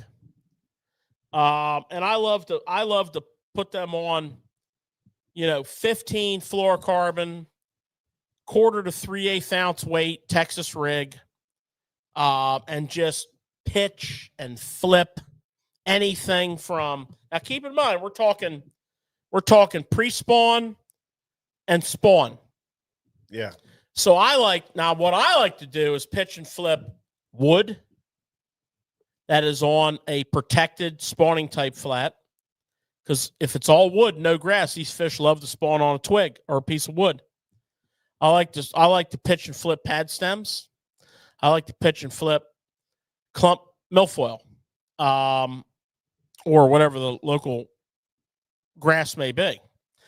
And the brush hog style bait. And if I'm getting zero response for that, then I go to the beaver style bait, the reaction sweet beaver style bait. That's what I was going to ask you, George. Like, what makes you pick that one style over the other? So I always start my days off with the belief, Confidence baits. that's going to be an aggressive day. The bass are going to be slamming, and I like that bulkier with more movement. And then I'll tame it back, And for me, in my wheelhouse, it's brush hog and reaction sweet beaver. Now, you guys, I would like to know in this realm, pitching and flipping. I love those sweet beaver. That's a great one. But I also like the reaction innovation structure bug. Oh, the Strike King structure bug. I'm sorry, the Strike King structure bug. Those two baits, one's a little bit more, and the other one's a little bit more subtle. Yeah, that's a great tandem. Yeah, and they're the two that I love to flip. You guys know the one I like. I like front flapper. Yeah, absolutely. I'm all so do I. Yeah, I'm all about it. So do I. You converted me last year, but the problem is, I don't want to get all long-winded on just one option here because I'm going to go because you turned me on to the front flapper. So now I'm like sweet beaver. Mike turned me on to the D-bomb, so I'm D-bomb. Corbin turned me on to the D-bomb, so I'm D-bomb. You turned me on to the front flapper, so I'm front flapper. And then I love all the brush hog, Rage Hog, game hog. Yeah. Dog. It just sounds like more rods you need. Oh, I love that too. Well, there you're your tried and true. George and I have a lot of history with sweet beaver, so we have a lot of confidence in that. So we fish that bait all the time because we have confidence in it. So I had some great tournaments with the structure bug. So I'm going to initiate that. I had some great tournaments with the two baits that George is talking about. We just had some. So these are baits that, if you're not getting the right kind of bites or you're not getting the good bites, we're going to rotate through all that as our flipping bait. You nailed that because yeah. So confidence puts you into the phase of, I know that the baits that we just mentioned between the three of us, yeah, we know they're going to eat them. Yeah. And some combination tandem dialing it in. If that doesn't happen, yeah, we got to drop back 10 and punt.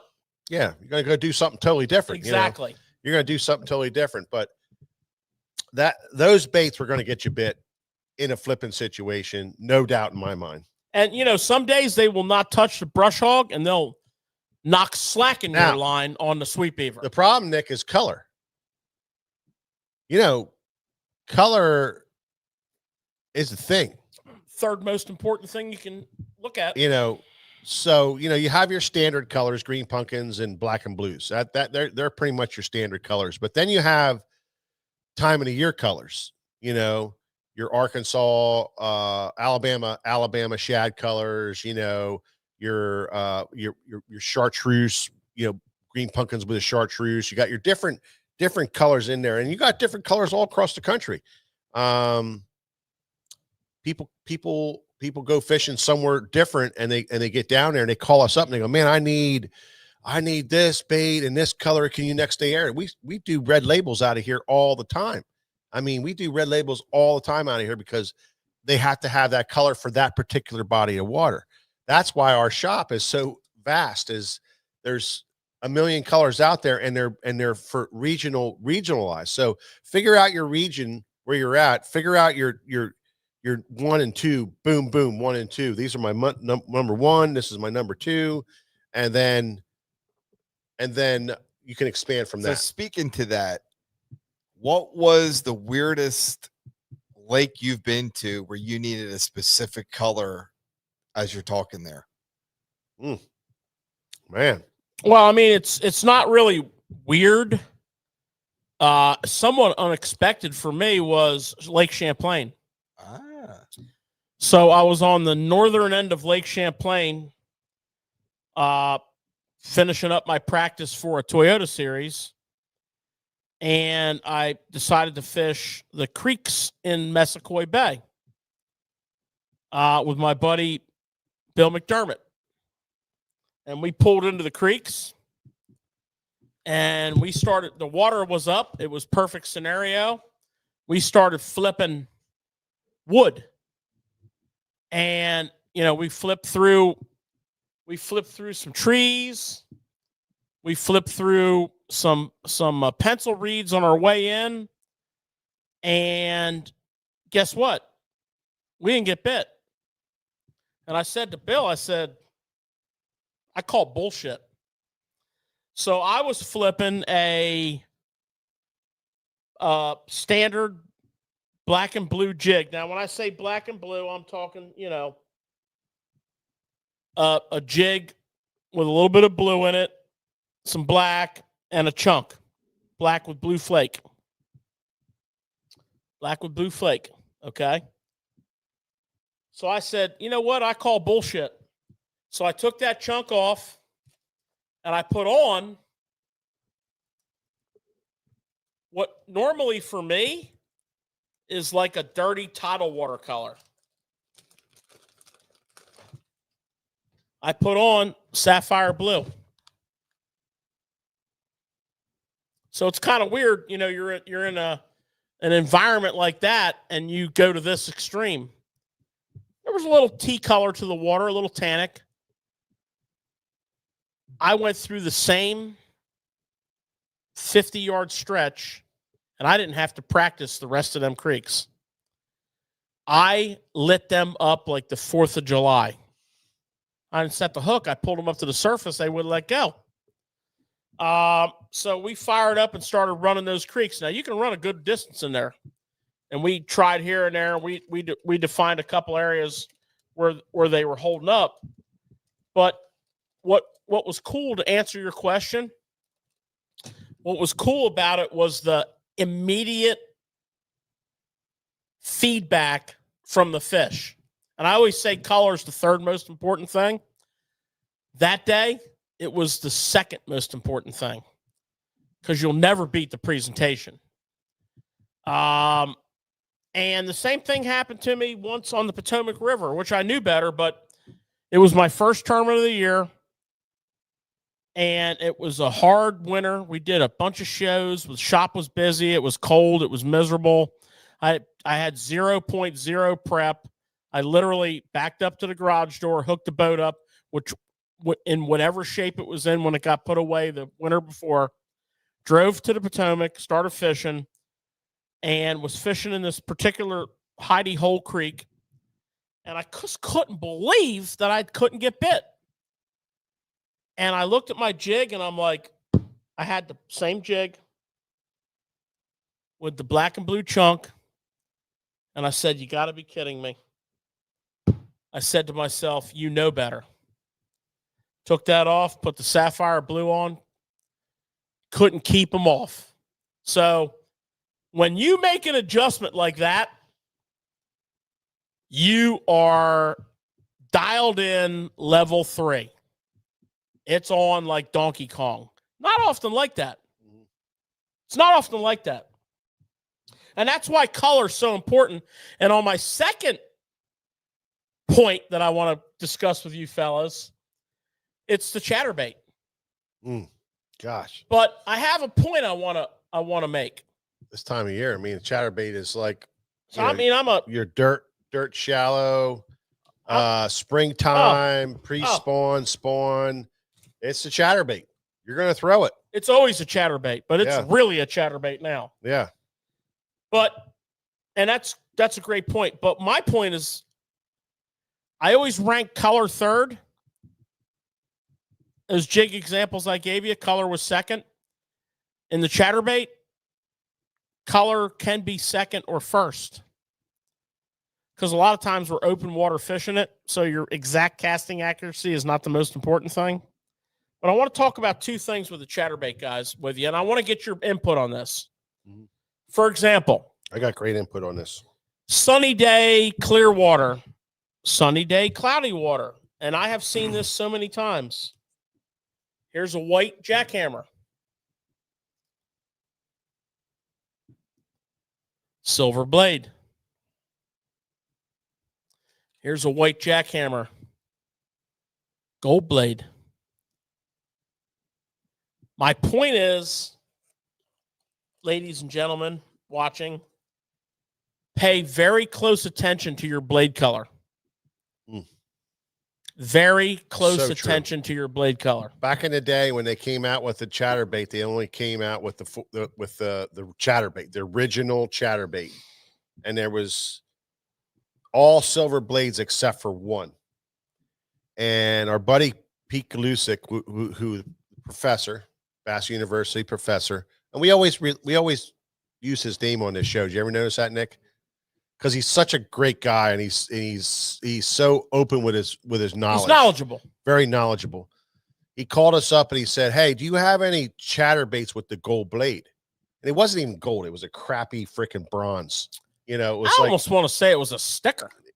No, it wasn't a sticker, but it was a crappy bronzy, stupid blade, right? He's like, "Do you have any of them?" And I'm nasty. like, "Yeah, I got it." And he said, I need like 6 of them. I'm on this stupid bite. He said, I'm fishing this thing. I got to change the skirt out to a chartreuse skirt, and I gotta put this thing on there, and I gotta have that gold blade. If you don't have the gold blade, I'm not getting bit. He figured out the bite, and he went on to do great things with that thing in that tournament. And but ever since then, blade color for George and I have been a huge thing. Black with with the black and blue, with the black blade, green pumpkin with the green pumpkin blade. How important is that, Nick? Well, to your point, how many times with the older versions that paint would start to come off and you weren't catching fish? You take it off and throw it on the bottom of the boat. You better get a brand new. Yeah. I think that one time they even had a problem with the paint, and it's all of a sudden started coming off. Yeah. And we were like 4, 5, 6 casts, throwing it on the bottom of the boat, get another one out. Yeah. Because it was messing with her head. Because it seemed, and you're right, what you just said could have been true, but it seemed like if you didn't have the paint on your blade, you weren't catching. No, I believe that. That's a flash thing, man. That's a total flash thing, and it makes a huge difference. A huge difference. Let me ask you something, Mike. So we're talking like spring. Yeah. What's your preference with like a trailer in the spring? Well, I've always been the boot foot guy. I fish a lot of boot foot on my chatterbait, so I'm fishing little dippers and different style of boot foot, and I can slow fish that, and I just think it gives off the right amount of thump in the dirty water a little bit better. But I also like the I'm just going to go old school, man. I'm going to go Yamamoto Seikos. I mean, the Seiko. Yeah, I'm pretty basic. There's a ton of vibration in that thing too, and I think it's all about vibration that time. Tick them off, get that fish to strike at it. So paddle tail. I did really well in a federation tournament one year because I switched up to a paddle tail and my partner did not, and I kind of cleaned his clock on that thing and. He was like, "What are you doing? What are you doing?" I said, "Oh, it's black and blue, black and blue." And he's throwing black and blue and black and blue. I had the boot foot. He didn't. It made a big difference. It made a big difference. Yeah. What do you think, George? Well, I get a little scientific on trailer. And a lot of it has to do with the time of the year, water temperature, and water color. So a lot like Mike, I pretty much always start with a boot foot. I'm a huge fan of the diesel minnow. Massive fan of the diesel minnow. Which, by the way, I would have paid $25 for one of these on Sunday. You left them at home. If somebody would have had one of these in their boat and they would have said, "I'll give you one for $25," I would have paid $25 for one. I ripped that boat apart 3 times and couldn't find them. So I got the diesel minnow. I got the little dipper. Now, hear me out on this, people, because I'm about to go and take you on a little journey. This is starting point, okay? So what this does is that you're getting a lot of roll and you're getting a lot of, just kick. But it takes away some of the hunting action because it's a parachute. Okay. Your baits won't hunt as much, but, colder water, dirtier water. I want the profile. I want all the above. So I start here. Now, let's say you're getting bit and you're missing fish and you're trying color changes. You're changing, let's say you're throwing a green pumpkin. Here's a great analogy. Let's say you're throwing a green pumpkin, which is an awesome spring color. It's decent water clarity, but it's not crystal clear. And you're just missing fish. You got the boot foot on there. You're missing fish. A lot of times I'm going to go to a Bee Hike Delight. And I'm going to keep the same green pumpkin boot foot on there, but I'm going to have the chartreuse in there. And if they choke it, we're good. But if they don't, then I'm going to say to myself, we need to make an adjustment here.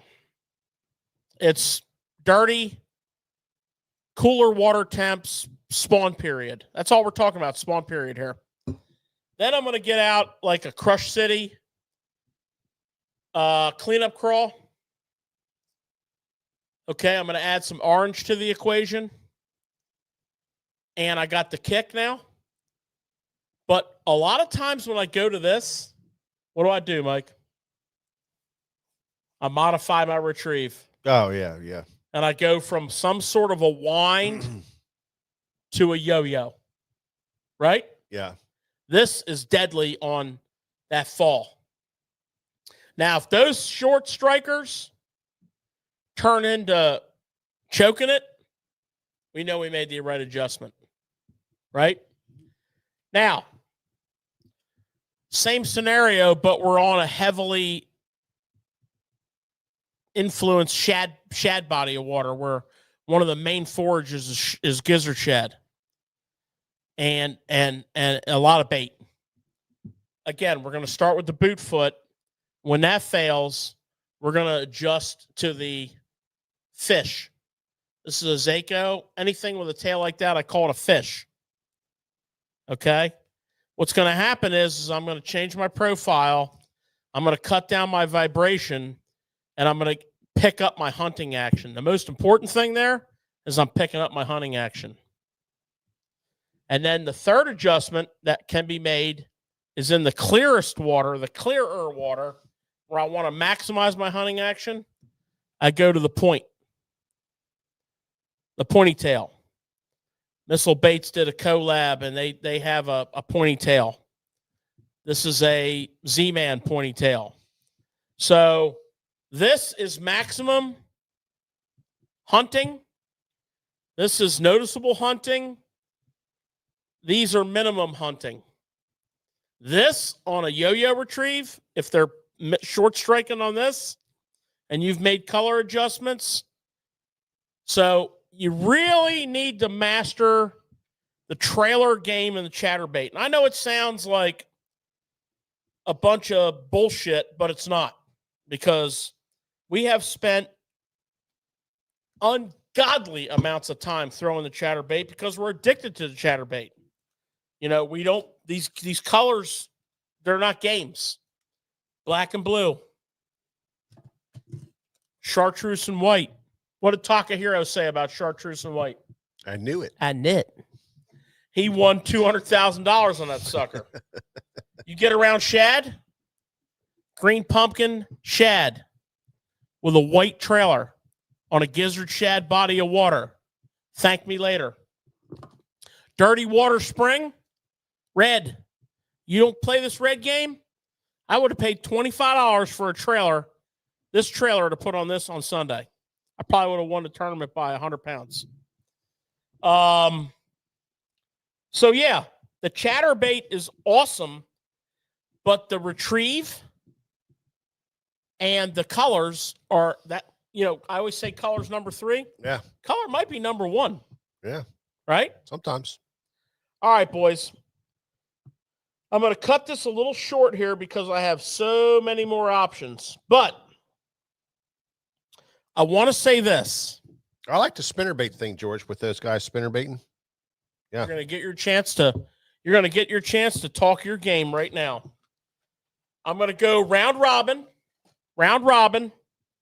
and I want you guys to give me what you would call your X factor pre-spawn spawn bait. And when, where, and why. I mean, you know, the spinnerbait has been a long lost thing. And then all of a sudden, the last so often, you've been seeing a lot of guys starting to throw it. Jason Christie kind of brought it back last year when he won that tournament up in that creek with the spinnerbait, and then the guy started throwing it. I mean, I'm a spinnerbait chucking son of a gun. I love throwing a spinnerbait. You got slow rollers with the Colorado blade, so you can slow down. And in Indiana, yeah, Colorado, Indiana. You got those right here. Here's my favorite right here.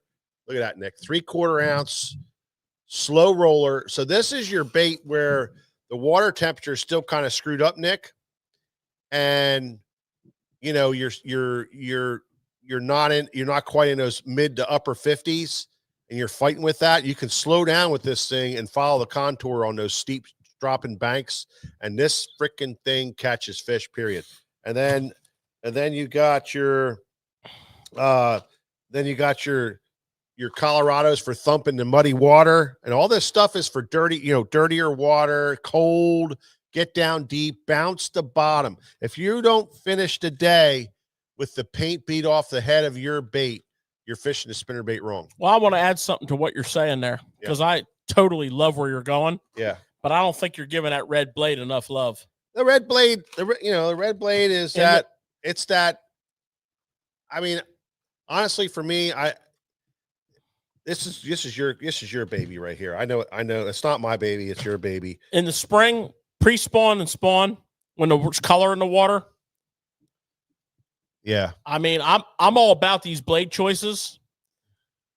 You won't even find a willow tied on, but I like that red blade. Come on. Yeah. I mean, when you I love your pick when for you have to, wild card. Yeah, when you have to slow roll, that's the deal. And then look at this one, Nick. Nobody's ever seen a spinnerbait like this, Nick. Nobody. It's on our website. I'm not going to say any more about it. Mic drop. Mic drop. Go ahead, George. Okay, Nick, I want to know your X factor, pre-spawn, spawn. Okay, I'm gonna and why? I'm gonna lean more towards pre-spawn because we can, right? Yeah. Oh yeah. And Nick likes to pre-spawn. Yeah. He's all about the spawn. I'm gonna throw in a bait combination that if you can throw it and you don't, shame on you. And that is an umbrella rig or Alabama rig. I mean, if you're able to get away with it, you can catch a lot of fish in the pre-spawn with that combination. Yeah. And we always like jerk baits. We like all these different baits. I love that. But the umbrella rig is the most overlooked. And I've been told by one of our favorite anglers that if people aren't throwing it when you can, shame on you. So I'm not going to be shame on me. I'm going to go with that. Yeah. Well, no doubt. Mike and I agree with you. When we were loading the boat up to fish our tournament on Sunday, the last rod that got put in there had an A-rig tied on. Yeah. Now, it didn't play out, but under normal circumstances, it would have. But if it was on, it would have it'd been be lights out. Donkey Kong. Yeah. Guaranteed. All right. My X factor pre-spawn and spawn bait, and it is a little weather dependent. You do not want this bait to be your leadoff batter or even your cleanup batter after the day after a severe cold front early season. But I mean, call me a homer, say what you're going to say. I can take the comments. It's a mag draft. God. And what that mag draft does in the pre-spawn and the spawn is when you can get 5 or 6 or 7 bites on it a day. Yeah. You win. Yeah. You win. No doubt. The other thing I like about the mag draft is I will always have one rigged right out of the package. I don't do anything different but take it out of the package, tied on.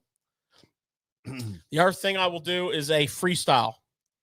But the thing that's really deadly about the mag draft pre-spawn and spawn is the ability to skip it into the most tight fish holding shallow water, because we're talking shallow water here. Yeah, think down and dirty means you're in the shallow water. No doubt. And one thing I'll say about this, George, and that I've learned over the years is you never know in the pre-spawn when they're going to get on it.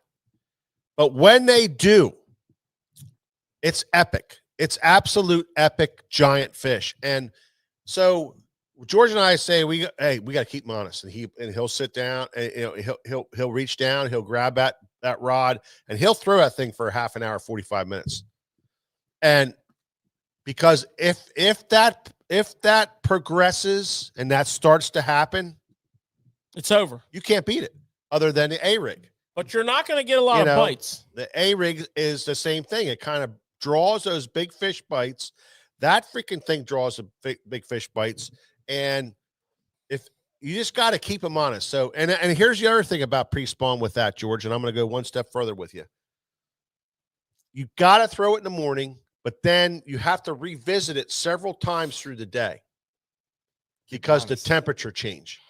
Don't forget, Nick, the awesome amount of temperature change that happens in a day this time of year, pre-spawn and into the spawn, where things might start out a little good. Well, things start out great, and then it drops off right away. And then you had this stupid little thing where you got to fight. And then a lot of guys don't go back to what they know is going to work. Big mistake. Big mistake. And that's where you need to test that mag draft at another temperature that you see on your graph. And if you're not watching your graph and have a graph with a temperature gauge on it, I don't even know if we can be friends. Honestly. Well, to Mike's point, like on our little derby that we fished on Sunday, I literally threw that mag draft pretty consistently all day long. Yeah. Because it didn't work in the morning. Yeah. It didn't work in the mid-morning. Yeah. It didn't work at lunchtime. It didn't work in the early afternoon. But you know what? We were a half a pound out of it. Yeah. If it would have worked in the last 30 minutes when that water temperature spiked to 51, all you need is, you're not looking for a pattern. You're literally looking for that unicorn that decides to pull up into a slack water pocket because of whatever reason. And here comes Mr. Magdraft. And this guy's like, not on my watch. And the next thing you know, you put a 5-pounder in the boat. Yeah. Game over. You didn't call by ounces. You called by pounds. Yeah. But, more importantly, Nick, I've seen it where at 1 o'clock in the afternoon, that mag draft bite comes on, and that's how we finish the day. I can't tell you how many times in the spring we didn't get a bite on a mag draft. No. And at 1 o'clock turned on it, and we whacked them for the rest of as long, until like for us right now, we're still very early until that sun dips down and gets at that low angle. Then that bite totally changes. So you have this little bitty window, and sometimes it's earlier, sometimes it's later. But I can't tell you how many times at 1 o'clock to 3:30 was an epic bite. Well, yeah, and George's whole thing of this was down and dirty. Yeah. And when you look at the tournament, any of the tournaments we've watched this year, and your guys' day over this weekend, when did you do most of your damage? It was after 11 absolutely. o'clock. Yeah. It was in the afternoon. And when you watch these tournaments, you're like, oh, man, by 11 o'clock, my favorite guy doesn't have anything. Well, but then he weighs in 15 pounds. Late flight. That's the way it works. Yeah, it really does. Guys, and it's really important. We got to keep in mind the surroundings that we're fishing in. You got to pay attention to the little things. You got to pay attention to the fact, like Mike said, if you're not looking at your temp gauge and noticing that, you went from 48 to 50, that's when you're like getting out. If you're at home, that's when you decide to go outside and start working in the yard. Yeah. You're feeling it. Well, they're feeling it too. Exactly. And when they're feeling it, it's the land of the wild. They're wanting to wreck somebody's day. Yeah. And I'm there to serve it up to them. George, answer the question. What rod do you throw in the mag draft on? If you would pick one color, what would you throw? I throw my mag draft on a 7.5, and I have a variety of them, being a rod whore. The heavy Zodius, even the medium heavy Zodius, 20-pound Sunline FC Sniper. And my number one color that I throw 98% of the time is albino pearl. Now, if I'm getting a ton of bites and I'm in a fairly clear water environment, then I will switch to a clearer color.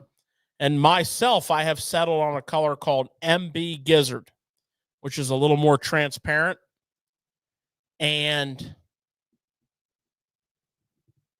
if they start eating it, then I know that was a deal. Yeah. As far as the commitment to it, I think we've already pointed that out. Yeah. I'm going to literally throw it on and off, on a regular, on and off the entire day. But I've watched every day, George. Yeah. I've watched George. I broke George down with the in the draft talk here, breaking it down. But Yeah. anyways, I think what George does better than anybody else I've watched throw the mag draft is he's patient with it. Yeah. I think a lot of people try to overwork the mag draft. Way and overwork that it. is a critical mistake. Yeah. Yeah. Would you agree, George? Well, any bait, I think any bait that you work, you have to work it the way it's intended to be. Right. Intended to be fished. So as your tournament progresses, you start to speed up. Your mind speeds up, your body speeds up, your reaction time speeds up, and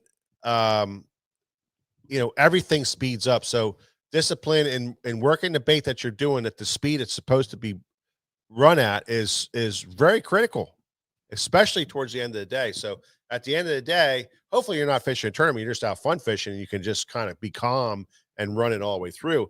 Some of our best days we ever had were 1 to 3 o'clock, 1 to 4 o'clock, and we weren't tournament fishing. We were just out fun fishing, and that's the best because you're so relaxed and you're doing everything right, and it's so much fun. And tournaments are freaking, it just freaking kill you. You come off the water, you're ready to take years off your life. Oh man, it just you're ready to you're ready to punch somebody in the face. When you come off the tournament, you're like, what the hell? I just threw.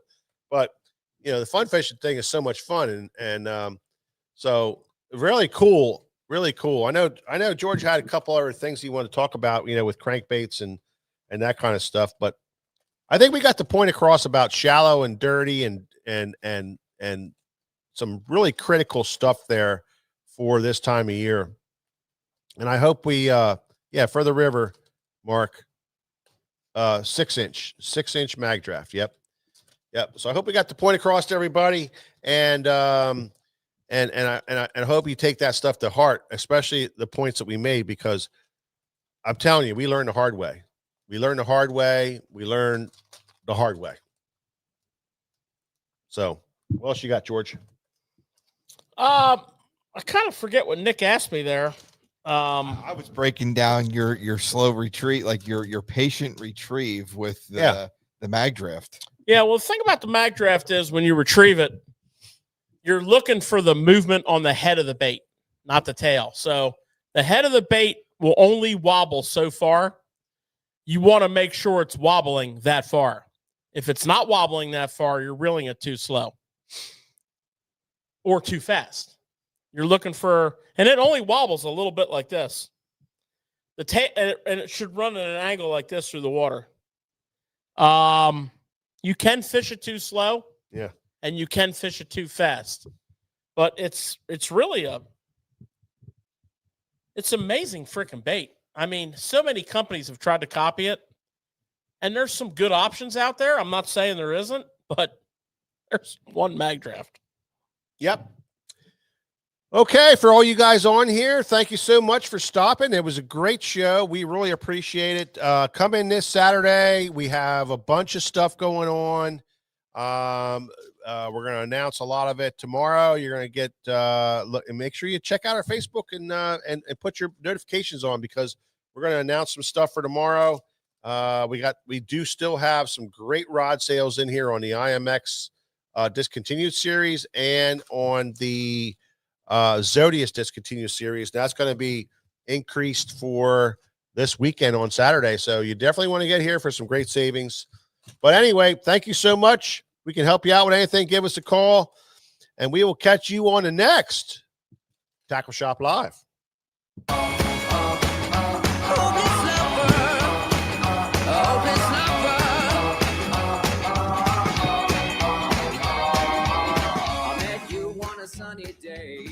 Right there, you took my breath away. A young and pretty, was it just a dream? The next day, you called me up. You told me I'm your little buttercup. You came over and you fell into my arms. Well, I know what I feel. Please tell me your love is real.